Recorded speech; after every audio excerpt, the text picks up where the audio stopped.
Halo semua, apa kabarnya? Di Jakarta sekarang hampir setiap hari hujan loh. Kalau di Jepang mungkin sekarang setiap hari langitnya biru ya. Di masa pandemi ini saya ngajar secara online. Biasanya saya ngajar pakai Zoom. Tapi ada juga mahasiswa saya yang nggak bisa ikut di kelas Zoom karena masalah sambungan internet. Nah, supaya semua mahasiswa bisa lihat kuliah saya, sekarang saya unggah video rekaman kuliah ke akun YouTube pribadi saya. Dalam sebulan ini videonya udah tambah banyak loh, tapi yang nonton masih sedikit. Terus, minggu kemarin saya beli edamame dari teman. Dulu waktu di Jepang, saya suka banget makan kacang ini. Kalau dalam bahasa Indonesia mungkin namanya kacang kedelai. Tapi sekarang banyak juga orang Indonesia yang tahu kata edamame loh. Edamame yang saya beli ini masih mentah, jadi saya rebus sendiri. Baru kali ini saya rebus edamame sendiri. Saya lihat cara rebusnya di YouTube. Walaupun kelihatannya kurang bagus, tapi edamame di dalamnya oke, dan rasanya enak banget. Kemarin saya beli 2 kilogram. Total yang saya bayar Rp50.000 sudah termasuk ongkos kirim. Oh ya, minggu kemarin saya beli alat pel baru. Alat pel ini untuk istri saya. Selama ini dia ngepel lantai pakai kain pel biasa dengan posisi badan merangkak. Karena itu lututnya sekarang suka sakit. Alat pel yang baru ini lumayan praktis karena ada bagian untuk keringkan pelnya. Untuk keringkan kain pelnya, bagian gagang pelnya ditekan ke bawah dan ditarik ke atas berulang-ulang. Nanti kain pelnya akan berputar dan airnya netes ke ember yang ada di bawahnya.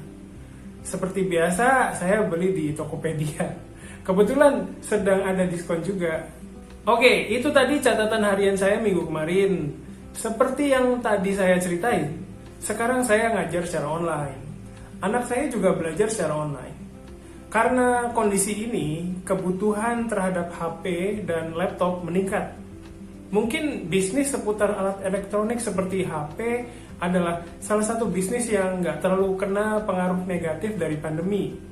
Sebenarnya, bisnis HP ini udah rame dari dulu.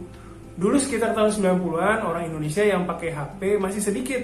Tapi sekarang, HP udah bukan barang yang aneh lagi. Malah banyak juga orang yang punya 2-3 HP. Saya masih ingat HP pertama saya yang dibeli sekitar tahun 2001. Mereknya Siemens, modelnya kalau nggak salah M30. Saya masih ingat bentuknya yang lonjong. Sekarang kita bisa beli pulsa mulai dari Rp1.000, tapi di tahun 90-an cuma ada pulsa yang harganya Rp100.000. Jadi, untuk beli pulsa, saya harus nabung selama 1 bulan dan harus pakai pulsa itu dengan hati-hati. Karena kalau habis sebelum waktunya, nomor HP-nya juga bisa hangus. Terus, dulu harga nomor HP juga mahal banget loh. Kayaknya dulu harganya lebih dari Rp500.000 deh. Apalagi kalau nomornya itu nomor cantik, kayak 0812 2222 3333. Nah, itu pasti harganya mahal banget karena gampang diingat ya.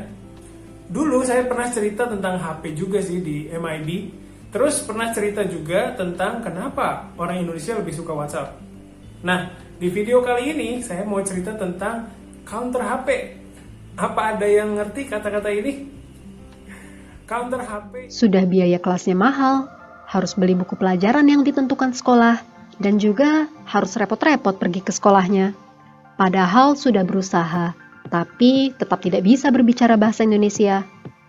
Kalau les privat, kita harus cari guru yang cocok dengan kita. Tapi ada juga guru yang tidak bisa berbahasa Jepang. Dan terkadang, kita harus membayar uang transportasinya juga. Lagi pula, bagi orang yang tinggal di desa, akan lebih susah untuk pergi ke sekolah. Banyak yang berpikir, asalkan kita sekolah atau les privat, kita akan langsung jadi bisa berbicara. Tapi itu salah. Apa boleh buat ya? Karena memang masih sedikit sekolah yang mengajar dengan sungguh-sungguh, berkualitas, dan memenuhi harapan. Kadang-kadang, ada hal yang tidak dimengerti dan gurunya tidak bisa menjelaskan dengan baik. Dan terkadang, murid hanya mempelajari buku yang ditentukan oleh sekolah, padahal tanpa guru pun bisa dilakukan. Maka dari itu, kita buat tempat di mana orang Jepang bisa belajar bahasa Indonesia. Inilah Japanesia Live College. Guru-gurunya memiliki level JLPTN 2 ke atas. Kalian bisa belajar dengan laptop atau handphone di mana saja dan kapan saja. Bisa belajar tata bahasa, kepenulisan, lalu ada juga program free talk dan sebagainya. Pelajarannya diunggah ke website, jadi siapapun bisa menontonnya di waktu yang diinginkan. Dan tentu saja bisa diunduh agar bisa dilihat secara offline. Para murid bisa bertanya kepada guru kapanpun, agar bisa langsung memahami pelajaran yang masih sulit dimengerti. Tentu saja, kalau hanya lewat dunia maya, kurang bisa merasakan ikatan dan kebersamaannya. Maka dari itu, kadang-kadang kita adakan acara nongkrong ramah tamah antara murid-murid dan guru-guru Japanesia. Maupun Anda seorang pemula atau level menengah yang ingin meningkatkan kemampuannya, sekarang Anda bisa segera melakukannya, bahkan dengan dana yang terjangkau. Anda masih ragu? Jumlah murid kami sudah lebih dari 100 orang sejak kami buka. Silahkan cek website kami ya.